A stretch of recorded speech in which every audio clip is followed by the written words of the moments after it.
요새 긍정적인 얘기보다는 부정적인 이야기들을 많이 듣는 것 같습니다.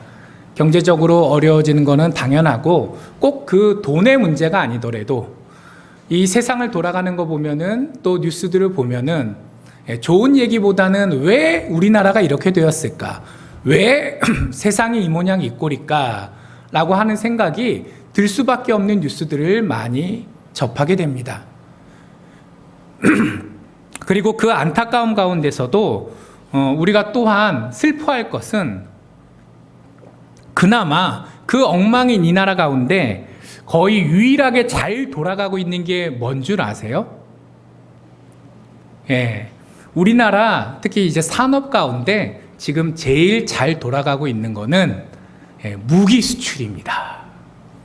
그나마 이 어려운 현실 가운데 많은 평범한 분들이 그래도 아직 대한민국에 살 길이 있구나 라고 위안을 얻는 게 하나님께서 주신 이 세상을 아름답게 가꾸어 나가는데 또 우리 한 사람 한 사람이 평안하고 행복하게 살아가는 데 도움이 되기보다는 오히려 피와 공포를 양성하는 그 무기, 그것만 제대로 돌아가고 있어요.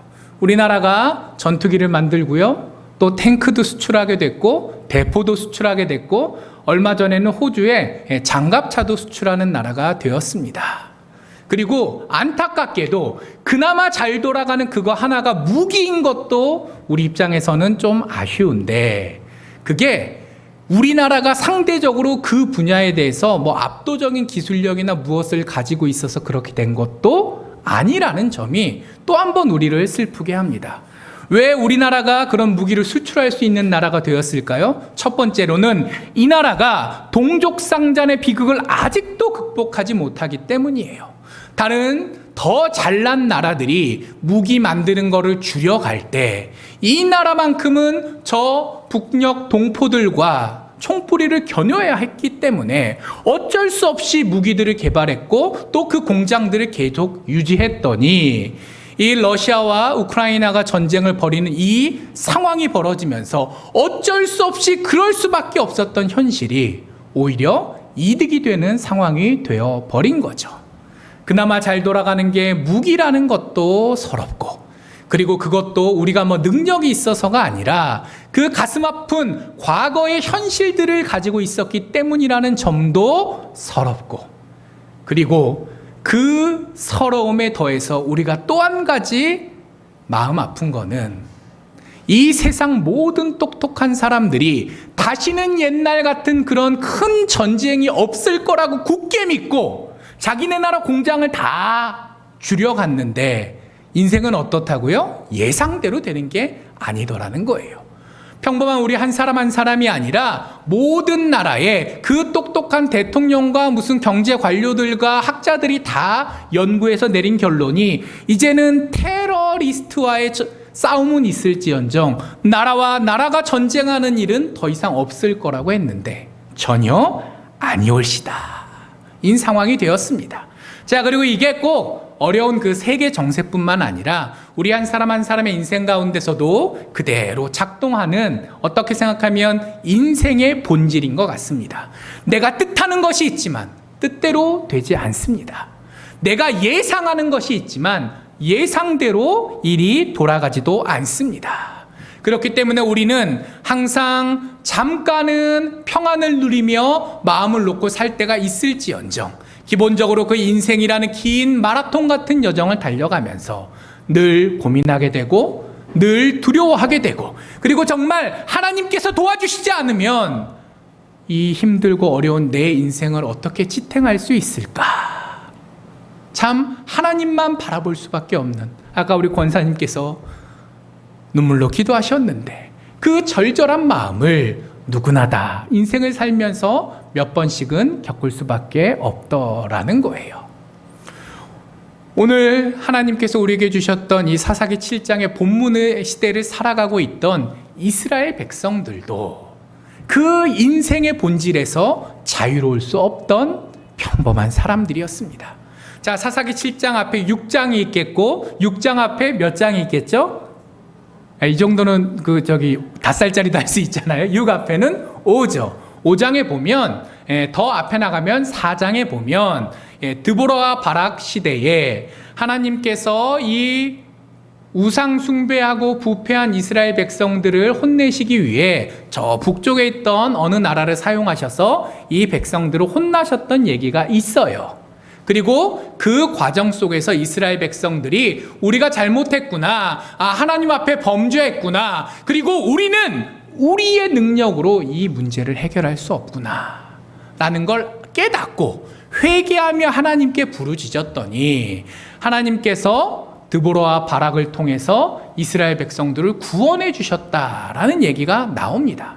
그리고 5장 끝에 보면 40년 동안 그 사건이 있은 이후에 이스라엘 백성들이 평안하게 살 수 있었대요. 자, 이제 40년, 한 세대 동안 평안하게 살았습니다. 자, 그러면 사람의 심리가 어떨까요? 계속 평안할 거라고 예상할까요? 또 갑자기 어려움이 닥칠 거라고 예상할까요? 아마 이때 살아가고 있던 젊은이들은 저기 아버지 때 혹은 할아버지 할머니 때 그런 엄청난 일이 있었다. 마치 요즘 어린아이들이 일제치하를 생각하듯이 또 한국전쟁 당시를 생각하듯이 그런 일이 있었다는 걸 잊지는 않았겠지만 그게 가슴에 와닿지는 않았을 거고, 그렇기 때문에 오늘 내가 누리고 있는 평안을 앞으로도 계속 누리면서 살아가고 있을 거라고 굳게 믿었을 겁니다.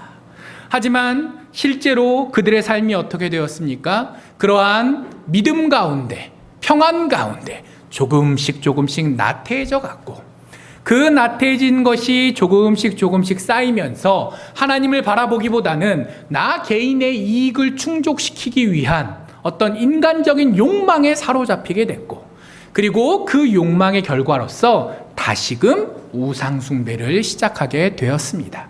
이 시대의 우상이라는 거는 사실 따지고 보면 다 돈과 연관이 돼 있어요. 자, 바알은 어떤 신입니까? 물의 신입니다. 비의 신입니다. 그리고 바다의 신입니다. 다 물이잖아요. 물물 가는데 이때 농사는 뭘로 지었죠? 하늘에서 내리는 비로 지었어요. 비가 안 오면 농사가 망하는 상황이에요.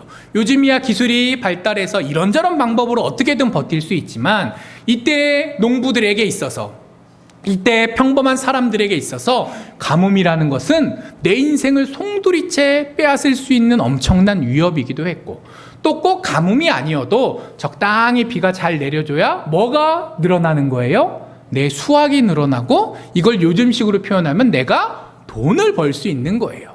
자, 그러다 보니까 물의 신이 곧 농사의 신이 됩니다.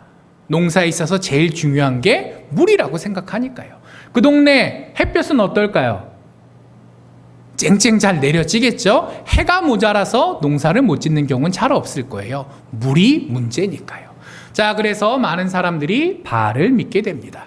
또 아세라도 많이 성경에 등장합니다. 아세라는 다산의 여신이에요. 다른 말로 하면 우리 집에서 양이나 소를 키울 때 소는 웬만하면 한 마리라니까 별 변화가 없을 것 같은데, 양 이런 거는 한 번에 한 마리를 낳느냐, 두 마리를 낳느냐, 세 마리를 낳느냐에 따라서 내 수입이 얼마나 늘어나는지가 완전히 달라지는 거잖아요. 그렇기 때문에 왜 그 수많은 우상들 중에서도 특별히 바알과 아세라가 그렇게 기승을 부렸냐? 그게 다 가장 직접적으로 돈과 연결된 우상들이었기 때문이에요. 자, 이스라엘 백성들이 하나님을 잊고 돈 하게 되었습니다. 그래서 그 패역한 역사가 40년을 쌓이고 나니 이제는 더 이상 하나님께서 그냥 두실 수 없는 상황이 되었습니다. 그 선대들의 그 경험들을 후대들이 모두가 다 잊어버리고 똑같은 잘못을 반복했더라라는 거예요. 그래서 하나님께서는 또 한 번 미디안과, 또 미디안 하나가 아니라 아말렉이라는 족속들과, 또 이름이 정확히 적혀 있진 않지만 동쪽에 살던 여러 부족들을 연합해서 하나의 세력으로 모으시고, 그 미디안을 대표로 하는 이 유목민들이에요. 유목민 세력을 통해서 이스라엘을 또 한 번 시험에 들게 하십니다. 혼을 내시는 거죠. 미디안과 아말렉 동방 사람들이 쳐들어옵니다. 쳐들어와서 이스라엘 백성들을 약탈해 가요. 근데 이게 얼마나 심했냐면은 아니 수확할 때 와서 들고 가면 지네들도 들고 갈 게 있을 거잖아요. 뭐가 있어야 가져가지. 근데 이놈들이 어떻게 한다고요? 곡식을 거둘 때가 아니라 씨를 뿌릴 때쯤에도 쳐들어온다는 거예요. 그러면 씨를 뿌릴 때 전쟁이 나면 어떻게 되죠? 살아야 되니까 씨를 못 뿌릴 거 아니에요. 그러면 지금 당장은 죽지 않아도 다음에 어떻게 되겠어요? 거둘 게 없겠고 그러면 굶주림이 오게 됩니다. 그래서 옛날에 전쟁이 벌어지면 전쟁으로 죽는 사람보다 전쟁 때문에 망친 농사 때문에 굶어 죽는 사람들이 몇 배 더 많았어요. 이스라엘 백성들이 딱 그런 신세인 거죠. 이 미디안 사람들에 비하면 차라리 그 앞에 있던 다른 식민지 지배를 했던 왕들은 양반입니다. 왜 그러냐면은 식민지 지배를 한다는 거는 계속 털어먹겠다는 거잖아요. 그러면 내년에 농사 지을 정도는 남겨줍니다. 그래야 내년에 와서 또 걷어갈 거 아니에요. 그리고 기본적인 국가 어떤 그 행정 조직을 유지하려고 합니다. 세금을 거두려면 다 산으로 들러 숨어가 있으면 그 세금을 어떻게 걷겠어요? 다 마을에 그래도 평안히 살게는 놔둬야 자기들도 뜯어갈 게 있는 거예요. 그러다 보니까 그 앞에 있던 왕들은 그래도 어느 정도 핍박하고 수탈해 가긴 했지만 그래도 최소한의 생계는 유지할 수 있을 정도로 괴롭혔는데 아이 미디안 사람들은 그런 것도 없다는 거예요. 나는 아무 노력도 하지 않을 거야. 조직을 유지하는 것도 하지 않을 거고 그리고 사정을 봐주는 것도 하지 않을 거야. 그저 내가 할 건 있는 거 탈탈탈탈 털어갈 거야 라는 수준의 사람들이었던 거죠. 그래서 그 앞에 있던 사사들이 겪었던 고난보다 적어도 지금까지는 가장 힘든 고난을 이 이스라엘 백성들이 맞이하게 됐습니다. 자, 그런데 문제는 그런 험난한 시절이 왔는데 그럼 이 이스라엘 백성들도 살아야 될 거 아니에요. 예전에는 식민지 백성으로 숨죽이며 살 수라도 있었는데 이제는 생존 자체가 불가능해진 상황이 되었잖아요. 그러면 당연히 싸우게 됩니다. 싸워야만 해요. 질 것 같아도 일단 일어나야 합니다. 자, 근데 정말 심각한 문제는 이런 극한의 상황이 닥쳤는데도 이 이스라엘 백성들은 하나님께서 개입하시기 전에 딱히 일어나지도 못했어요. 싸우지도 못했어요. 그저 어떻게 살아갔죠? 우리 민족, 우리 지파, 우리 마을은 어떻게 되는지 그건 난 모르겠고 일단 나만 살면 돼 라는 심정으로 굴로 산으로 들로 하여튼 다 뿔뿔이 흩어지면서 나만 살겠다라는 그런 각자 도생의 선택을 했습니다. 오늘 우리가 알고 있는 이 기드온 7장에서는 그래도 그럴듯한 지도자처럼 나오지만 바로 앞에 6장을 보면 똑같은 사람이었어요. 자기도 먹고 살아야겠으니까 어떻게든 숨어서 농사를 졌는데 그 크게 짓지도 못했을 거잖아요. 크게 지면 걸릴 거니까 소소히 어떻게 목구멍에 그 입에 풀칠만 할 정도로 농사 지었는데 그것도 추수하다 걸리면 뺏길까봐 무서워서 포도주 틀에서 타작을 했다라는 얘기가 6장에 나옵니다.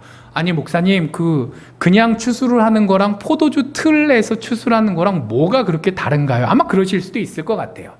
이때 포도주 틀은 지금처럼 기술이 제대로 발달하지 못했기 때문에 어떻게 만들었냐, 그냥 돌바닥 있잖아요. 산 같은데 돌바닥을 정으로 깨서 대충 우리로 따지면 큰 다라이 만든 거예요.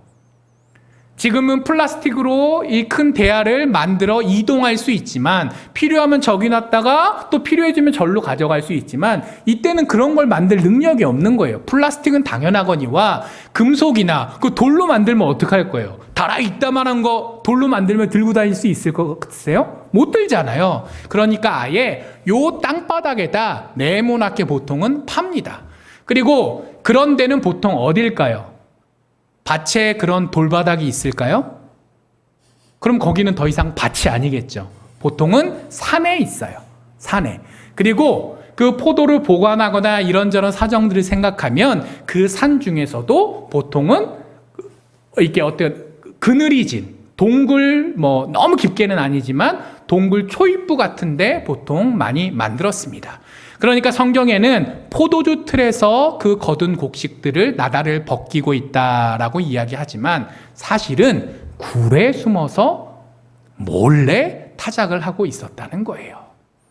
자, 이 기드온이 그때 마을 사람들을 생각했을까요? 나라와 민족을 생각했을까요? 아니, 그렇지 못했어요. 그저 조금 더 나아가서는 우리 집이 어떻게 먹고 살 것인가 밖에 고민할 수 없는 상황이었습니다.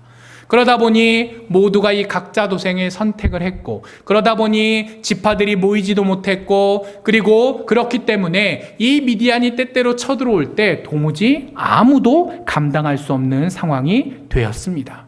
희망이 없는 상황이 되었습니다. 그래서 매년 그 똑같은 일들을 몇 년씩 반복적으로 겪으면서 모든 이스라엘 백성들이 낙심할 수밖에 없는 상황이 되었어요. 자, 그런데 어떻게 생각하면 그 고난이라는 것이 이상한 게 아닙니다. 이상한 게 아니에요.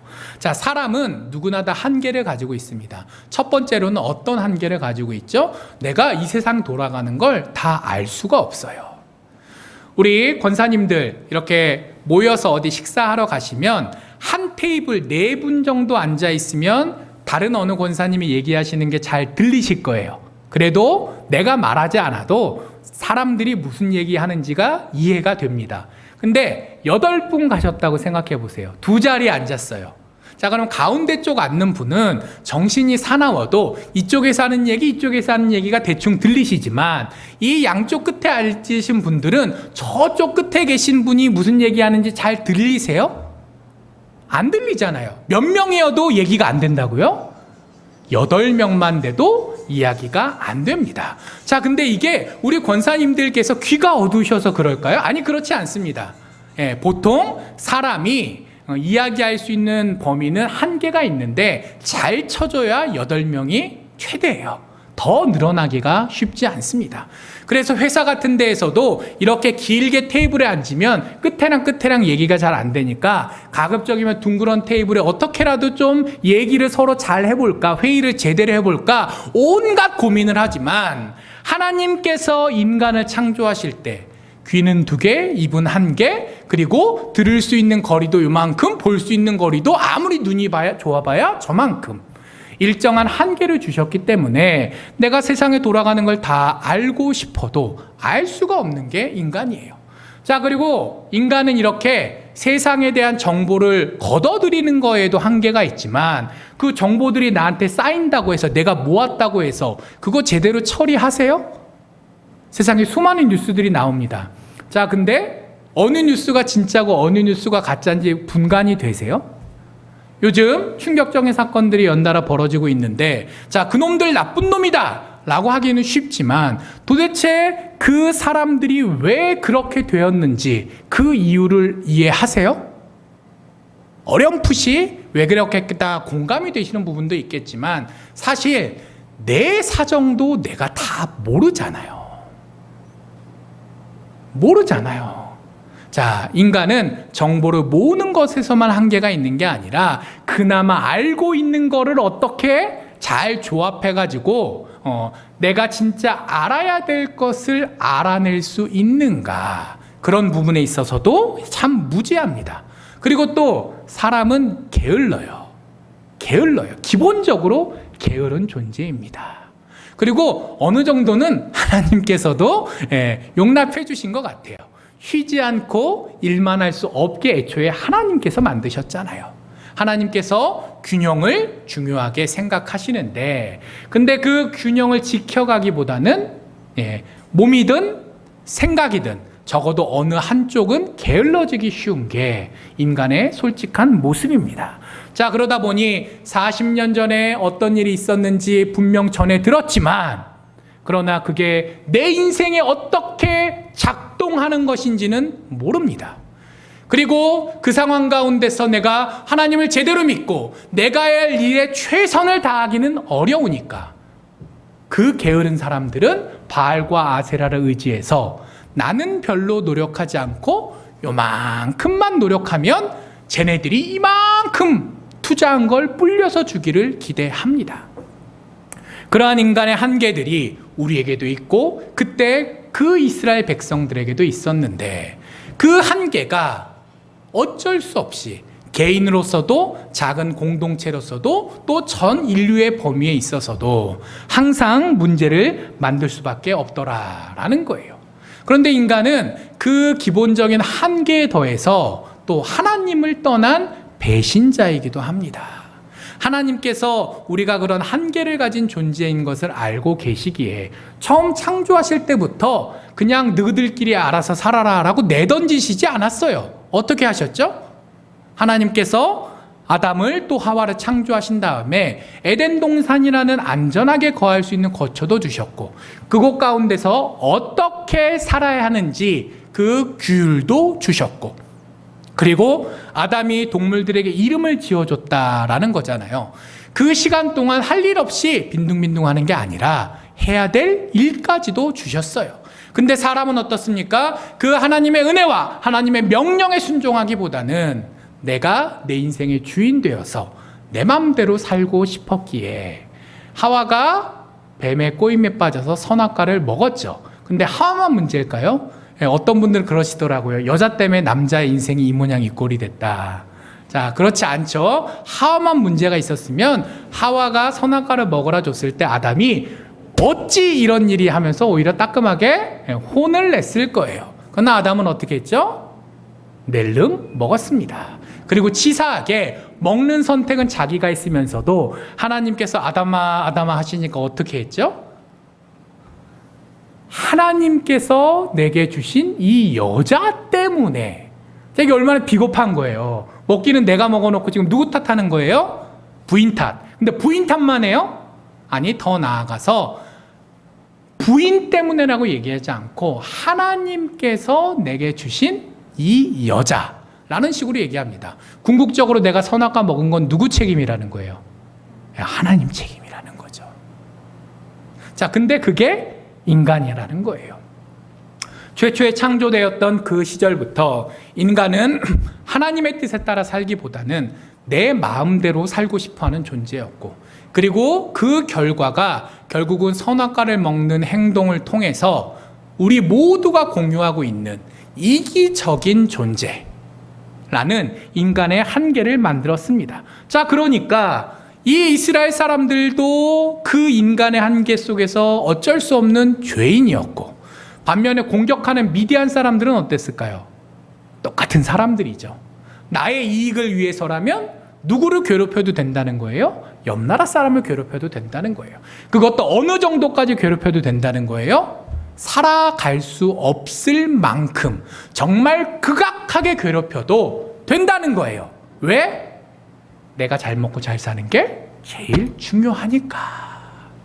자, 그런 것이 바로 우리 인간입니다. 그렇기 때문에 한때 요만큼은 잘하고 있는 것 같아도 인류의 역사 전체를 바라보면 늘 고난과 고통은 가득할 수밖에 없어요. 우리나라 일제시대를 한번 되돌아보십시오. 일본은 우리나라를 수탈해서 잘 먹고 잘 살았어요. 한때 세계 열강 대접을 받기도 했습니다. 자, 그리고 2차 세계대전 이후 패망했지만 이 땅에서 또 동족상잔의 비극이 벌어지니까 어떻게 됐죠? 이 나라는 피와 절규와 아픔으로 가득해 있는데 그 덕분에 일본은 잘 먹고 잘 살았어요. 지금의 일본은 100년 전에 일본에서 출발한 게 아니라 1950년대에서 출발합니다. 그 나라도 잿더미였지만 이 한민족의 고통이 그들의 기쁨이 되어버렸단 말이에요. 여기서 뭐 일본 탓하자는 얘기가 아니에요. 그게 인생의 본질이라는 거죠. 잠깐은 내가 좀 편안하고 이득을 보는 입장일 수도 있어요. 하지만 동시에 누군가는 그런 나의 평안 때문에 괴로워할 수도 있고, 반면에 누군가가 자기의 이득을 위해서 아둥바둥한 것 때문에 나는 아무 잘못을 하지 않는데도 불구하고 힘들고 어려워질 수도 있습니다. 나 개인만의 문제가 아니라 우리가 살아가고 있는 이 세상의 근본적인 문제가 바로 이 고난의 문제다라는 거죠. 여기까지만 들으면 참 낙심되는 말씀이에요. 내가 잘하면 잘 되고 못하면 안 된다. 이것만 해도 힘든데 내가 잘해도 어차피 인생의 본질이란 고통의 연속이다 라고 하면 얼마나 낙심되시겠어요. 하지만 하나님께서는 거기서 끝내지 않으시죠. 그 힘들고 어려울 수밖에 없는 게 인간의 한계고 인간의 본질이라면 하나님께서는 그런 인간을 사랑하시기 때문에 그대로 내버려 두시지 않으시고 그 고난을 이겨낼 수 있도록 인도해 가시는 분이십니다. 그리고 우리를 성장시키사 그 고난 가운데서도 중심을 잃지 않게 하시고 그런 우리가 나 하나 이겨내는 것으로 끝나는 것이 아니라 비록 내가 부족하고 보잘것없고 때로는 어리석은 사람이라 할지라도 그런 나를 통해서 주변에 있는 다른 이들을 우리의 공동체까지 또 더 나아가 인류의 역사까지도 선히 이끌어 가시는 분이 바로 우리 하나님이시다라는 것이죠. 오늘 본문 말씀에 보면 하나님께서 인간의 상황들을 다 알고 계세요. 이스라엘 백성들이 부르짖었을 때 왜 그들이 부르짖었는지 잘 알고 계셨습니다. 아니 정말 생존도 불가능한 이 어려운 상황에서 저희는 어찌합니까? 비록 저희들이 죄인이었고 우상 숭배를 했고 잘못을 했지만 그래도 하나님께서 하나님의 백성으로 삼으셨고 하나님께서 우리의 하나님이 되시겠다고 분명히 선포하셨는데 나의 하나님 어디에 계십니까? 이렇게 수많은 사람들이 울부짖었을 때 하나님께서 그 울부짖음을 들으셨다는 거예요. 그리고 그저 듣기만 하신 것이 아니라 그들의 영혼이 그렇게 울부짖을 수밖에 없던 그 이유를 하나하나 다 헤아려 주셨다라는 거예요. 그리고 그 상황 가운데서 이 이스라엘 백성들이 현재 가지고 있는 능력까지도 다 세밀하게 살피사 내가 나의 백성들에게 어떻게 도움을 주어야겠다라는 것까지도 다 헤아리실 수 있을 만큼 정말 속속들이 그들의 상황을 알아주셨습니다. 자, 그래서 하나님께서 역사하십니다. 기드온을 리더로 세우시고 또 300용사를 정하시고 오늘 본문 뒷부분에 보면 그들을 통해서 이 미디안의 공격으로부터 일단 이겨내게 하셔서 그들을 이스라엘 땅 밖으로 쫓아내 주십니다. 근데 여기서 단순히 그거 하나로 끝나는 것이 아니라 우리가 더 살펴봐야 될 것들이 많이 있어요. 먼저 하나님께서는 기드온을 통해서 일해 주셨습니다. 자, 기드온은 어떤 사람입니까? 별로 대단한 사람 아니에요. 자기도 처음 천사가 와서 하나님께서 너를 지도자로 세우셨어 라고 얘기하니까 드디어 저에게도 기회가 왔군요. 이러지 않았습니다. 아니 저는 별 볼 일 없는 사람인데요. 지파도 잘 나가는 지파 출신도 아니고 우리 집안이 대단히 능력이 있는 것도 아니고 그렇다고 나 한 사람이 무슨 엄청 똑똑하거나 무슨 나중에 나올 삼손처럼 대단한 힘을 가진 사람도 아닌데 아니 리더를 세워서 이 이스라엘의 어려움을 이겨내게 해주시겠다는 감사한데 왜 하필 저지요? 라고 물을 수밖에 없는 사람이었어요. 그리고 그 이후의 역사를 봐도 기드온이 딱히 대단한 사람이 아니라는 건 성경에 계속 등장합니다. 왜냐하면 그는 직접 칼을 들고 싸워본 어떤 기록이 없어요. 물론 지도자가 맨 앞에 나서서 칼 들고 싸워야 되는 게 정상적인 상황은 아닙니다. 보통 총사령관은 어디 있어야 돼요? 뒤에서 장군들 시켜서 명령을 해야 되죠. 근데 이때는 아직 나라라는 게 제대로 된 나라가 아니었기 때문에 기드온과 몇 용사요? 몇 명? 300명. 300명 정도 되는 한 중대 정도 규모밖에 안 되는데 그 정도 되는데 최고 지휘관이 내가 대장이다라고 뒤에서 팔짱 끼고 있을 정도의 상황은 아니거든요. 근데 성경 어디에도 기드온이 직접 칼을 꺼내서 싸웠다는 구절이 없어요. 사울왕 때는 나오고요, 다윗 때도 나오고요, 요나단도 나오고요, 뒤에 삼손도 나오고요. 진짜 무언가 개인적인 신체적인 능력이 있어서 장수감으로 선택되었던 지도자라면 성경에 그런 기록이 한두 줄 나올 법도 한데 없습니다. 그렇다고 무슨 엄청 대단한 지략을 가졌냐, 뭘 가졌냐 딱히 드러나는 게 없어요. 오히려 뒤에 가면 약점만 드러납니다. 강대한 지파였던 에브라임 지파가 화를 낼 때는 찍소리도 못하다가 소심한 사람인 거죠. 근데 만만한 숫꽃과 분우의 그 전쟁하는 과정 가운데 자기 안 도와준 두 마을이 있거든요. 그 마을은 잔인하게 짓밟습니다. 그냥 나중에 전쟁인데 우리한테 협조 안 했다고 벌하고 뭐 이렇게 벌금을 내거나 감옥에 가두는 정도가 아니라 그 마을을 거의 절멸시키다시피 해요. 동족입니다. 적이 아니에요. 같은 민족이에요. 근데 내 마음에 안 드니까 나한테 손해를 끼치니까 어떻게 하는 사람이라고요? 다 죽여버리는 사람이에요. 그렇다고 그 과정 가운데 그게 하나님의 뜻이었다라는 식의 구절은 성경에서 찾아보기 어렵습니다.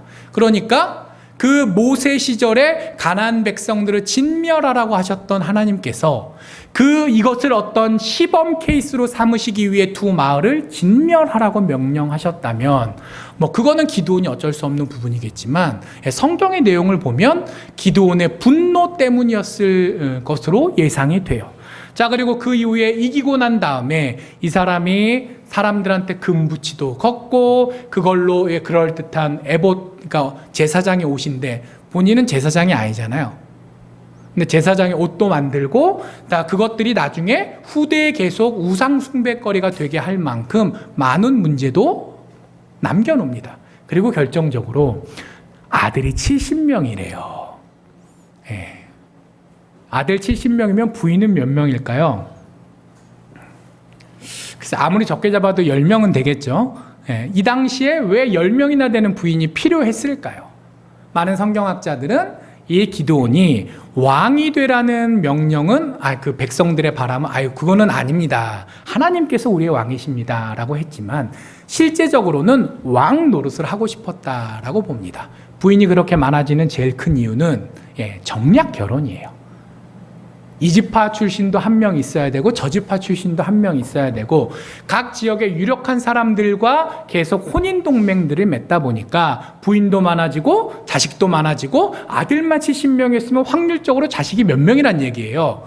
140명이란 얘기죠. 그리고 결국은 그래 놨던 것이 그 형제들이 형제 같지 않고 서로 그 권력 다툼할 수밖에 없는 일종의 왕자처럼 되다 보니까 결국은 그 중에 한 놈이 나머지 형제를 싹 다 죽이는 일까지 벌어지게 되죠.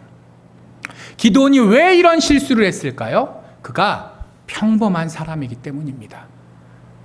하나님께서 세우기 전에는 소심한 평범한 일반인이었고 성공하고 나니까 하나님께서 내게 은혜 주셨다는 것도 알지만 그러나 스물스물 돈 욕심, 권력 욕심, 명예 욕심이 생겨나는 거예요. 어떻게 생각하면 우리와 별로 다를 것 없는 부족한 사람이었습니다. 하지만 어쨌든 하나님께서는 그를 세우셨고 그리고 그 기드온을 강하게 하시고 그리고 그 기드온이 지도자가 되었다는 것을 무엇보다 백성들이 인정하게 해주셨어요. 자, 어느 날 갑자기 별 듣도 보도 못한 애가 내가 하나님께 세우심을 받았다라고 짜잔 나타납니다.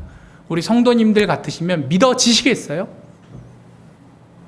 대대로 명문가였다. 아니면 왕자였다. 아니면 하여튼 뭐라도 그 전에 실적이 있었다. 그러면 믿을 수 있겠지만 이 기드온이라는 사람은 갑자기 등장한 사람이에요.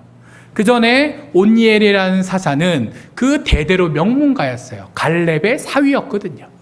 자, 그리고 바로 앞에 나왔던 드보라는 비록 여자이지만 계속해서 이미 재판관으로서 사사로서 몇 년 동안 일을 하던 사람이었어요. 그러니까 전쟁이라는 비상 상황이 됐을 때 이미 있던 지도자가 지도자의 역할을 하는 건 전혀 이상하지 않죠.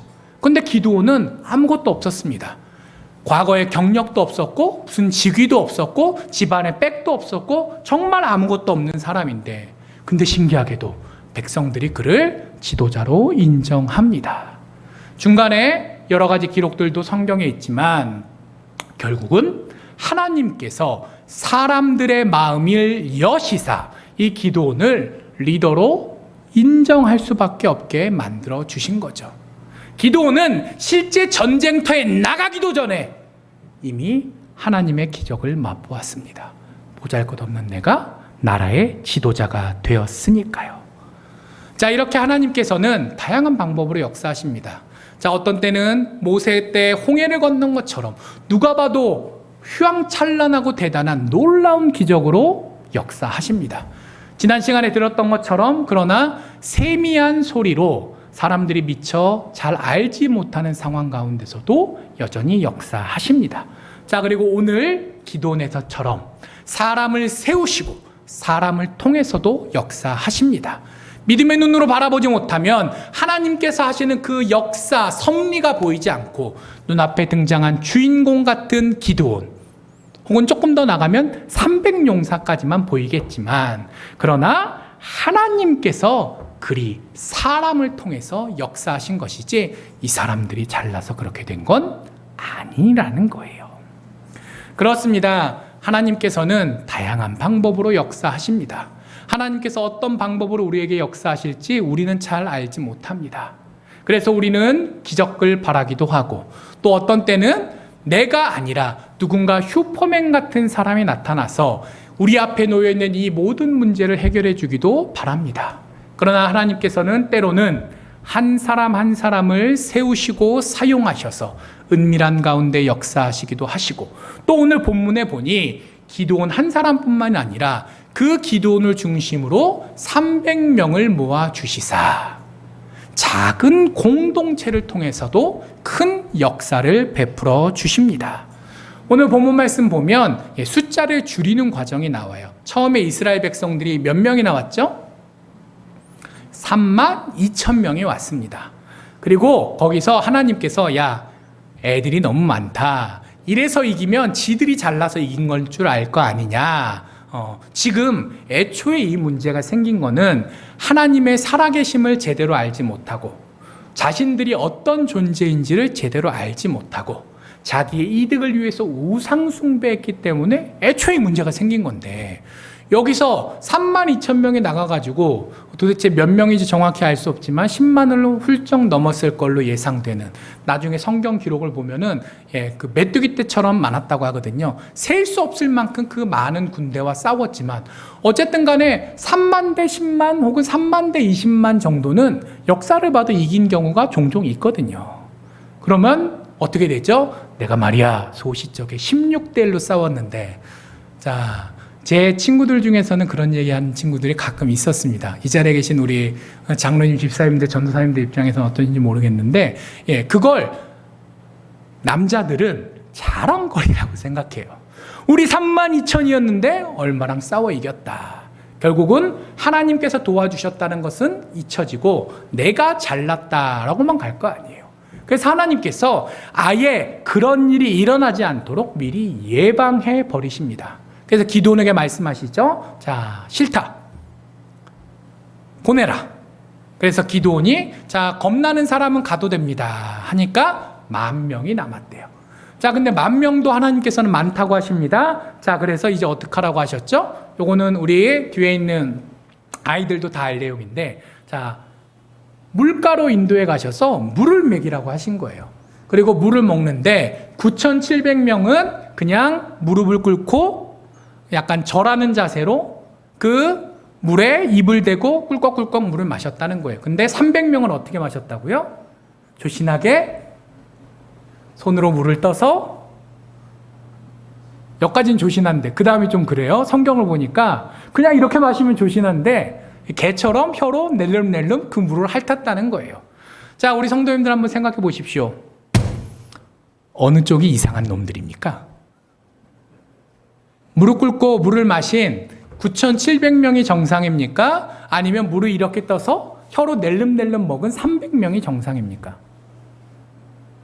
옛날에는 이 300명이 뭔가 특별하지 않을까라고 생각하던 때도 있었던 것 같아요. 저 어릴 때는 그랬습니다. 그러니까 마치 이렇게 물을 떠서 낼름낼름 먹는 게 뭔가 특별한 사람의 어떤 증표 아닐까. 그래서 하나님께서 소수 정예를 선택하신 거가 아닐까 했는데, 제가 신학교에 올라가서 또 성경을 계속 깊게 보면서 그게 아니구나라는 걸 깨달았어요. 왜냐하면 정말 소수 정예, 사람을 통해서 일하실 거였으면 그러면 애초에 32,000명을 보내시지도 않았을 거거든요. 그 사람들이 보여주는 모습을 봐도 그렇고 그 앞에서부터 계속 이어져 내려오는 하나님께서 보여주시는 뜻을 생각해도 그렇고 이 300명은 잘나서 선택된 사람들이 아닙니다. 오히려 아마 그 이스라엘 공동체 중에서는 제일 그 하남자 취급을 받는, 하남자 뭔지 아세요? 요즘 젊은 친구들이 많이 쓰는 표현인데, 상남자라는 표현이 있잖아요. 상남자, 남자다운 남자. 근데 상남자가 아니니까 하남자. 그래서 중남자도 있습니다. 중남자도 있습니다. 자, 이 이스라엘 그 모였던 32,000명 가운데는 분명 상남자도 있을 거고 중남자도 있을 거고 하남자도 있을 건데, 아마 이 300명은 그 중에서 하남자들로만 모아놓은 집단이었을 거예요. 가장 연약한 사람들입니다. 물론 이 사람들에겐 믿음이 있었습니다. 자, 싸워야 된다. 하나님께서 우리에게 승리를 주셨으니 모여라! 라고 했을 때 모두가 다 오지 않았습니다. 일단 왔던 32,000명은 그래도 믿음과 책임감이 있던 사람들이었어요. 그러나 최악은 아니라고 할지라도 그들이 한 사람 한 사람들이 무슨 준비된 군인이었나? 결코 그렇지 않습니다.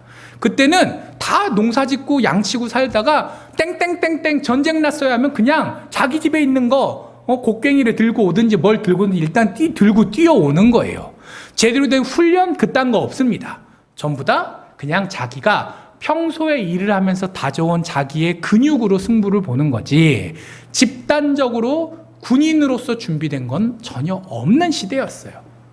그러다 보니 이 사람들은 제대로 된 무기를 갖춘 것도 아니고 제대로 훈련을 받은 것도 아니고, 그리고 하다못해 자기들끼리 어떤 이렇게 조직적인 어떤 대열, 줄이라도 잘 쓸까, 그것도 연습해야 되는 거거든요. 저 어릴 때는 학교에서 그 조회할 때마다 줄부터 세웠잖아요. 근데 요즘 애들은 자, 성경학교 가서 자, 우리 친구들 한 줄로 서보세요 하면 한 줄로 쓸까요? 못 쓸까요? 못 씁니다. 못 씁니다. 한 줄이 아니라 막 이게 엉망이 돼요. 안 쓰려고 하는 거 아니에요. 나름 쓰려고 합니다. 근데 안 돼요. 왜? 해본 적이 없으니까. 너무나도 쉬운 것 같지만 사람은 해본 적이 없으면 잘 못해요. 그러니 이 사람들 준비도 없고 무기도 없고 또 싸울 용기는 있을까요? 이 하남자 300명 어느 정도 그래도 떠나간 22,000명보다는 낫겠지만 평소에 자기의 상태를 생각하면 그렇게 자신이 있지도 않았을 거예요. 왜? 정말 자신이 있었으면 이미 싸우고 있었겠죠. 이때까지 찍소리 못하고 숨어 다닌 사람들 아니에요. 아무것도 준비된 게 없는 사람들입니다. 개인적으로도 부족했고 준비조차 안 된 그런 사람들. 기돈도 그런 사람들이었고 이 300용사도 그런 사람들이었어요. 하지만 하나님께서는 어떻게 하십니까? 이들을 통해서 역사를 이루어 내십니다. 오늘 9절에 보면 하나님께서 기드온에게 자, 내가 이기게 해줄 테니까 가라 라고 이야기하시는 장면이 나옵니다. 자, 그래서 기드온은 수많은 병력을 데리고 간 게 아니라 고작 자기와 이 300명만을 데리고 전쟁터로 나갑니다. 자, 그리고 싸웁니다. 어떻게 해요? 뭘로 싸우죠? 칼을 뽑나요? 아니요. 애초에 이 양반들은 무기도 들고 가지 않았어요. 뭘 들고 갔죠? 횃불과 나팔과 항아리를 들고 갔습니다. 항아리 속에 횃불을 넣어서 밖으로 빛이 안 새나오게 만든 다음에 근처에 가서 적군 진영 근처에 가서 좀 이렇게 넓게 퍼져가지고 항아리를 깨면서 횃불을 들고 나팔을 빵빵 부니까 어떻게 됐다고요? 성경 내용은 다 아시잖아요. 자기들끼리 지지고 볶고 싸우다가 도망가 버리고 말았어요. 칼 뽑아든 사람 아무도 없습니다. 적군이랑 싸운 사람 아무도 없습니다. 하지만 이겼습니다. 어떻게? 하나님께서 사람을 통해서 일하시지만 그러나 사람의 능력과 노력만으로 일하라고 하지 않으시고 그 사람의 믿음, 그 사람의 결단, 그 사람의 행동 위에 풍성한 은혜를 더하여 주시사 하나님께서 역사를 인도해 가시기 때문입니다. 그 하나님께서 바로 우리의 하나님이신 줄 압니다. 우리 한 사람 한 사람 어떻게 생각하면 이 기드온과 300용사만도 못한 더 연약하고 부족한 사람일 수 있습니다. 하지만 하나님께서 우리와 함께하고 계시면, 하나님께서 우리를 세우시면, 하나님께서 우리를 모으시면, 그리고 하나님께서 우리에게 구체적인 방법도 가르쳐 주시고 그에 맞춰 우리가 노력할 때 그 위에 풍성한 은혜까지 더하여 주신다면 지금 내가 바라보고 있는 이 눈앞의 어려운 현실은 언젠가 다시 그땐 그랬지 라고 웃어넘길 수 있는 과거의 추억이 되어버릴 것이고, 그리고 그때는 내가 그렇게 힘들고 어려울 때, 우리 교회가 이렇게 힘들고 어려울 때 하나님께서 우리를 지켜보시고 도우셨다라는 오히려 믿음의 고백이 되는, 감사의 순간이 되는 그러한 놀라운 역사가 있을 것입니다. 사람은 지나간 과거를 되돌아볼 수 있지만 미래를 내다볼 힘이 없습니다.